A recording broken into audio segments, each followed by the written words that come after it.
Nagsimula ang pelikula sa isang pamilya na nakatira sa isang mapayapang kapitbahayan.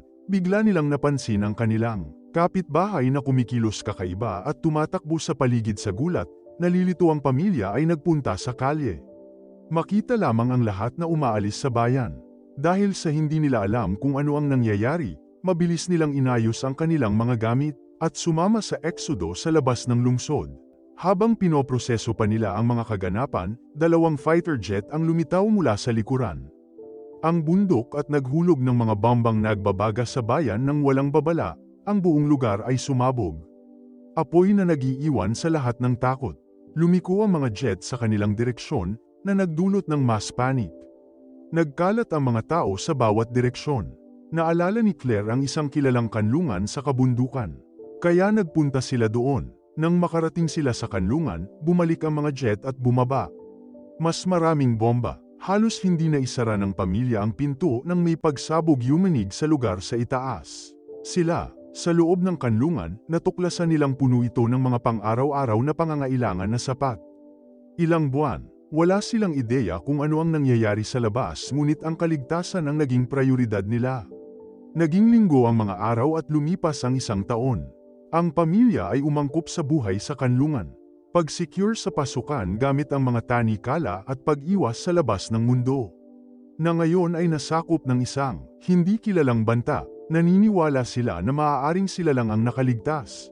Madalas gumamit si Zoe ng periscope para sumilip sa labas sa pamamagitan ng kaganapan. Isang araw, napansin niya ang paggalaw sa malayong kagubatan. Ang kanyang mga magulang ay naghahanap ng mga supply at siya ay sumigaw upang balaan sila, ngunit hindi nila siya narinig. Sa kabila ng babala na huwag umalis sa kanlungan, sumuwi si Zoe at lumabas upang hanapin ang kanyang mga magulang. Gayunpaman, wala silang nakita kahit saan.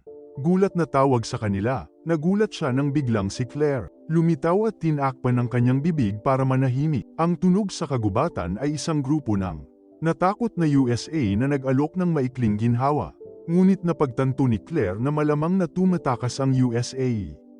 Isang bagay na mas mapanganib. Nagmamadali silang bumalik sa kanlungan at nilock ng makapal ang pasukan. Mga tanikala na bakal. Maya-maya, nakarinig sila ng mga yabag sa itaas nila, pabalik-balik. Biglang may isang malakas na kalabog sa pasukan at may nagsimulang sumubok papasok. Hindi sinasadyang napatay siya ni Zoe. Manika upang gumawa ng isang malakas na ingay, pagguhit ng pansin ng nanghihimasok. Mabilis na winasak ni Ray ang manika upang patahimikin ito, ngunit huli na at narinig na sila ng nilalang. Nagsimula itong kumatok ng malakas sa bakal na pinto. Napilit sa ilalim ng presyon.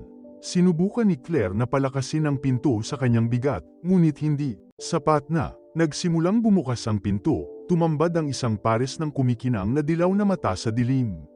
Sumugod si Ray na may hawak na bakal at nagawang palayasin ang nilalang, na nagbigay sa kanila ng sapat na oras para masigurado muli ang pinto.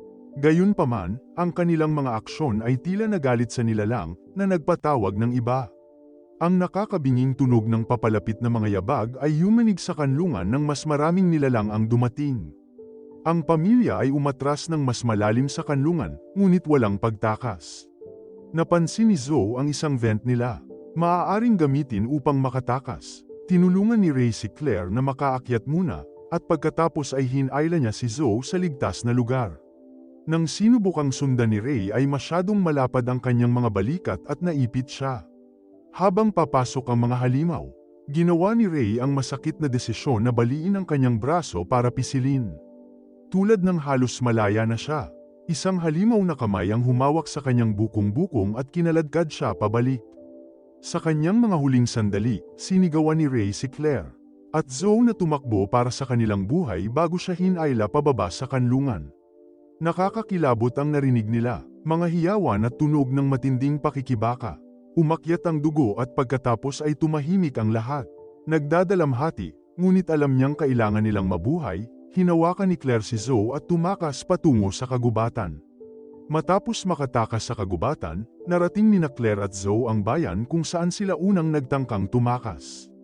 Ang lugar ngayon ay ganap na nawasak. Matataas na pader ang itinayo sa paligid nito, na may quarantine. Habang maingat silang gumagalaw, biglang may lumitaw na helicopter sa itaas nila. Ang mga ilaw ng paghahanap nito ay lumiwanag sa lugar, na tumambad kina Claire at Zoe na walang mapagtataguan. Ang helicopter ay naghulog ng lambat na nahuli sila. Nagpupumiglas ng desperadong makatakas, napansin nila. Papalapit na ngayon ang mga nilalang. Gayunpaman, naging malinaw na hindi ito mga halimaw. Sila ay mga armadong sundalo sa biohazard suit. Inalis ng mga sundalo ang kanilang dilaw na night vision goggles. At sinenyasan ng helicopter na ipagpatuloy ang paghahanap ng iba pang nakaligtas. Isang sundalo ang lumapit kina Claire at Zoe para kumuha ng mga sample ng dugo. Matapos suriin ang kanilang dugo, halatang bigo ang sundalo. Ang mga resulta ay nagpakita na sina Claire at Zoe ay nahawaan ng virus na nagiging itim ang kanilang dugo. Isang malinaw na tanda ng kontaminasyon. Lumalabas na sa mga unang yugto ng sakuna. Sila ay nalantad sa mga virus na nasa hangin. Sa loob ng maraming taon, nagtatago sila, hindi sa mga halimaw, kundi sa mga sundalong inatas ang mag-alis. Mga nahawa ang individual.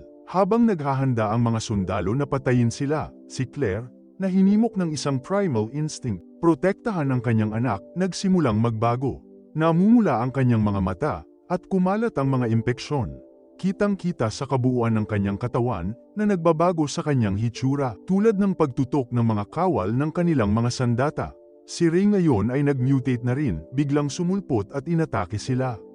Ang kanyang pagbabago ay tumaas. Ang kanyang lakas na nagpapahintulot sa kanya na madaig ang mga sundalo sa ilang segundo. Sa kabila ng kanyang lakas, hindi na kaya na ni Ray ang sunod-sunod na bala. Matapang siyang nakipaglaban upang protektahan ang kanyang pamilya. Ngunit kalaunan ay pinatay. Ang kanyang sakripisyo, gayunpaman, ay nagbigay kina Claire at Zoe ng sapat na oras upang makatakas. Sa ngayon, ganap nang nakontrol ng impeksyon sina Claire at Zoe, na wala lahat ng bakas nila. Sangkatauhan, inaatake ang mga natitirang sundalo ng may bangis. Matapos matalo ang huling sundalo, nabawi nila ang kanilang mga pandama, at bumalik sa kanilang mga anyong tao. Sa huli, nagsimulang magpakita ng mga palatandaan ang mga nakaligtas na sundalo na nagtanggal ng kanilang mga gamit na pangproteksyon ng impeksyon mula sa airborne virus. Sina Claire at Zoe ngayon ay lubos na nababatid ang kanilang kalagayan. Tumakbo sa kagubatan at natitisod sa iba pang mga nahawa ang nakaligtas na katulad nila.